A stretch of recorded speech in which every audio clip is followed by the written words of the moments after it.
Hello friends मैं आज princess काट ब्लाउज 32 काटिंग एकेबारे सहजभावे कर देखाम। এই ভিডিওটো চোৱাৰ পিছত আপুনি নিজে কাটিং কৰিব পৰা হৈ যাব। এতিয়া প্ৰথমতে মই এনেকৈ ডাবল ফল্ড কৰি ললো, লৈ কাপোৰৰ কাষটো যেটো হেতু উলিয়াই ল'ব লাগিব। মই এনেকৈ চিন দি সমান কৰি লম। ভিডিওটো চাই ভাল লাগিলে লাইক কৰিব, কমেন্ট কৰিব আৰু যদি আপুনি মোৰ চেনেলত নতুন হয় তেনেহলে চেনেলটো সাবস্ক্ৰাইব কৰি বেল আইকনটো ক্লিক কৰিব নাপাহৰিব এনেকুৱা ধৰণৰ সহজ ভিডিও পাবলৈ। এতিয়া ব্লাউজটো যিমান লেন্থ লাগে তাত 1 ইঞ্চ প্লাস কৰি ললো। মই 14.5 ত মাৰ্কিং কৰিলো। এতিয়া 13.5 ত এটো ৰেডি হ'ব। এতিয়া ডিপ নেকৰ এক দিগত শোল্ডাৰ লৈছো 5 ইঞ্চ।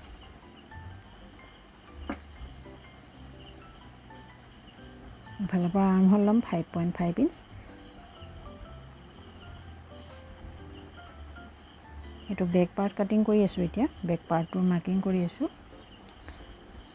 ইফালৰ পৰা 32 চেষ্টৰ 4 ভাগৰ এভাগ লম 8 ইঞ্চ 1.5 ইঞ্চ মাৰ্জিন লৈছো। মাৰ্জিন আপুনি আপোনাৰ ইচ্ছা অনুসৰি ল'ব পাৰে, কম বেছি কৰিব পাৰে। ওয়েস্ট 27 হয় তাৰ 4 ভাগৰ এভাগ লৈছো 6.75 1 ইঞ্চ বেক ডাটৰ বাবে আৰু 1.5 ইঞ্চ মাৰ্জিনৰ বাবে।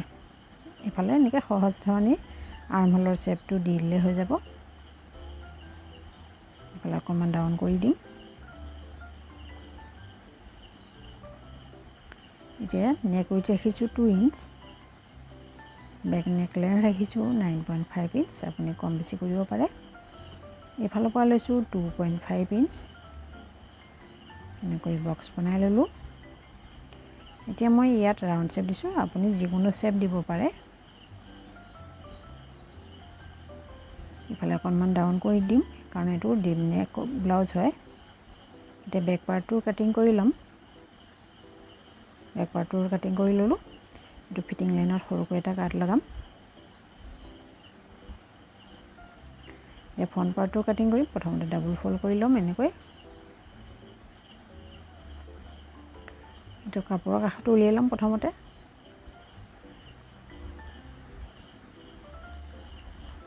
এটো প্ৰিন্সেছ কাটৰ বনাম সেইকাৰণে হাফ ইঞ্চ এক্সট্ৰা লৈছো ফ্ৰন্ট পাৰ্টত।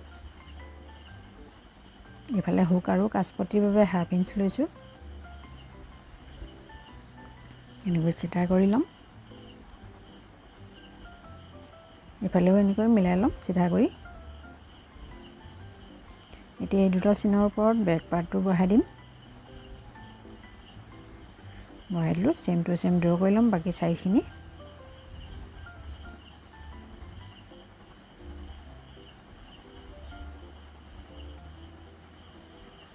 বেক পাৰ্টটো উঠাই দিলো। আৰ্ম হোলৰ চিন কেটল টানি লম আকৌ।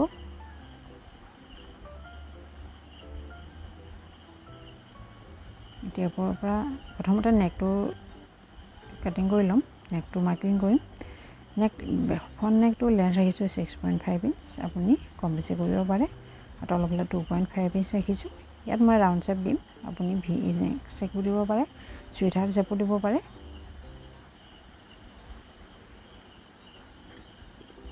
এতিয়া পৰা বাছ পইণ্ট লম 10 ইঞ্চ।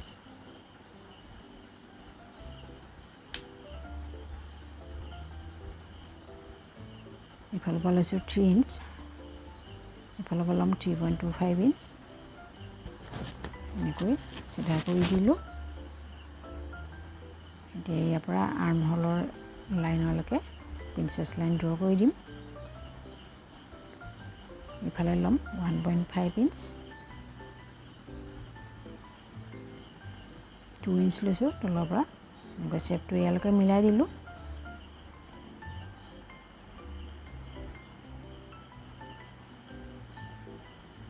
এতিয়া ইফালে 1.5 ইঞ্চ লম এক্সট্ৰা। ইফালে লম 1 ইঞ্চ। এনেকৈ মিলাই দিলো। তাৰপিছত ইফালে হাফ ইঞ্চটো ইয়াৰ লগত মিলাই দিম, নহলে এটো বেছি হৈ যাব বেক পাৰ্টতকৈ যদি কাটি পেলোৱা নহয় যদি। ইফালে ফ্ৰন্ট আৰ্ম হোলৰ শেপ দি দিম এনেকৈ। কিন্তু এতিয়া এটো কাটিং নকৰো, যেতিয়া ষ্টিচিং কৰিম তেতিয়া কাটিং কৰিম। এতিয়া প্ৰথমতে কাটিং কৰি লম।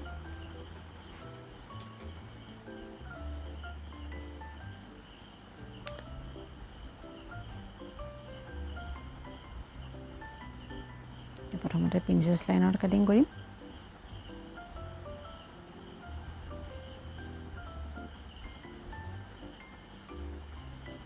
এইফালে জইনটো খুলি ল'ম।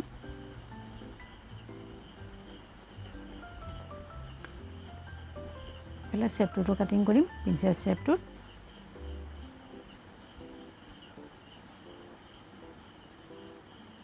এতিয়া বডি পাৰ্টটো কাটিং হৈ গ'ল, স্লিভছটো কাটিং কৰিব আছে। এইটো স্লিভছটোৰ বাবে এইখিনিতে ফুল আছে, ফুলটো সমানে দুভাঁজ কৰি ল'লোঁ। এইটো দুটা স্লিভছৰ বাবে ফল হৈ গ'ল, ওপৰৰ ফালে ফল্ডেড ছাইড। এতিয়া স্লিভছটো লেন্থ যিমান লাগে তাত 1 ইঞ্চ প্লাছ কৰি ল'ম, কাৰণ এইফালে ফল্ডিং কৰোঁতে যাব। এইটো বিনা লাইনিঙত বনাম, মেইন কাপোৰ হয় এইটো কটনৰ কাপোৰ। এতিয়া এইফালে ডাউন কৰিম 3 ইঞ্চ। স্লিভছটোৰ লেন্থ ৰাখিছোঁ 10 ইঞ্চ, এইটো 9 ইঞ্চত ৰেডি হ'ব।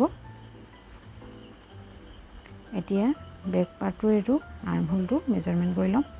ইয়ালৈকে ফিটিং লাইনলৈকে যিমান পালোঁ এনেকৈ পেকাৰ কৰি মিলাই ল'ম।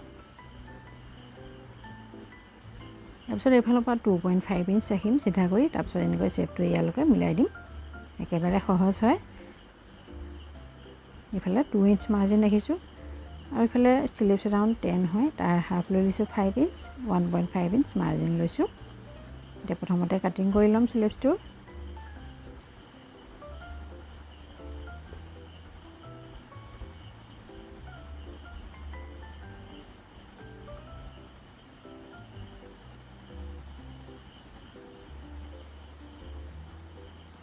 তাৰপিছত এইটো ফ্ৰণ্ট স্লিভছটোৰ যি এক্সট্ৰা কাটিং থাকে সেইটো দি ল'ম এনেকৈ 1/2 ইঞ্চ ভিতৰৰ ফালে। এইফালে চেণ্টাৰত সৰুকৈ এটা কাট লগাম। তাৰপিছত এনেকৈ দুটা পল্লা মেলি ল'ম, লৈ ফ্ৰণ্ট স্লিভছৰ কাটিং কৰিম। ইয়াৰ পিছতে ব্লাউজটোৰ কাটিং কমপ্লিট হৈ যাব। ভিডিঅ'টো চোৱাৰ বাবে ধন্যবাদ।